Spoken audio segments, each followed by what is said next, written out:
확진자가 이제 1,000명을 넘긴 코로나 국내 상황, 오늘 뉴스 시작하면서 자세히 전해드렸었는데요.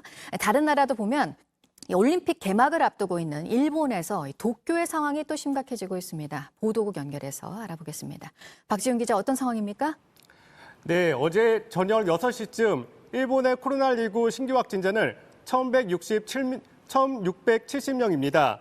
이 가운데 593명이 도쿄에서 나왔습니다.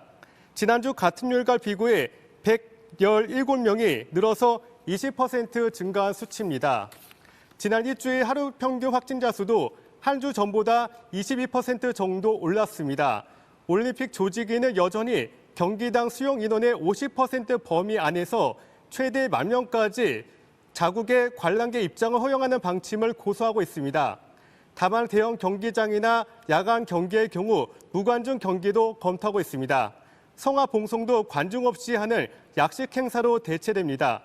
일본 정부는 도쿄나 오사카 등 10개 광역단체에서 적용되는 긴급사태보다 한 단계 낮은 만연방지 등 중점 조치 여부를 내일 결정할 예정입니다. 네, 미국에서 더 심해진 그 총기 사건 소식을 잇따라 전해드렸었는데 뉴욕주에서 최초로 비상사태를 선포했다고요? 네, 앤드류 쿠오모 뉴욕 주지사가 현지 시간 6일 미국 최초로 총기 폭력 대응을 위한 행정명령에 서명했습니다.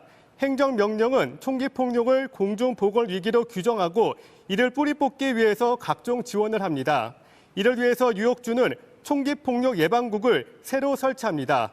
뉴욕 경찰도 총기 밀매 차단반을 새로 만듭니다. 또 총기 부상 혹은 사망 사건에 대한 민사재판에서 제조사에 대한 법적 책임을 묻는 법안을 부활시킵니다. 올해 들어서 뉴욕시에서만 최소 680여 명이 총기 폭력으로 사망당하거나 부상당했습니다. 2000년 이후에 가장 많은 수치입니다. 다음으로 러시아 캄차카 주정부에 따르면 어제 날 1시쯤 여객기 안토노프 26이 캄차크주 옐리조보 공항에서 출발했는데요. 안토노프 26은 오후 3시쯤에 도착 예정지였던 캄차카주 북쪽 도시 팔라나에서 9km 떨어진 곳에서 연락이 갑자기 끊겼습니다. 비행기에는 승객 22명과 26명이 타고 있었는데요. 수색팀은 공항에서 4km 떨어진 현장에서 비행기 잔해를 발견했습니다. 안타깝게도 생존자는 아직까지 없는 것으로 알려졌습니다. 정확한 사고 원인은 아직 알려지지 않았습니다. 타스 통신은 사고 당시 구름이 많이 끼어 있었다면서 항공기가 착륙을 하기 위해서 고도를 낮추다가 작은 산과 충돌한 것 같다고 보도했습니다. 지금까지 아침에 지금 JTBC 박지윤입니다.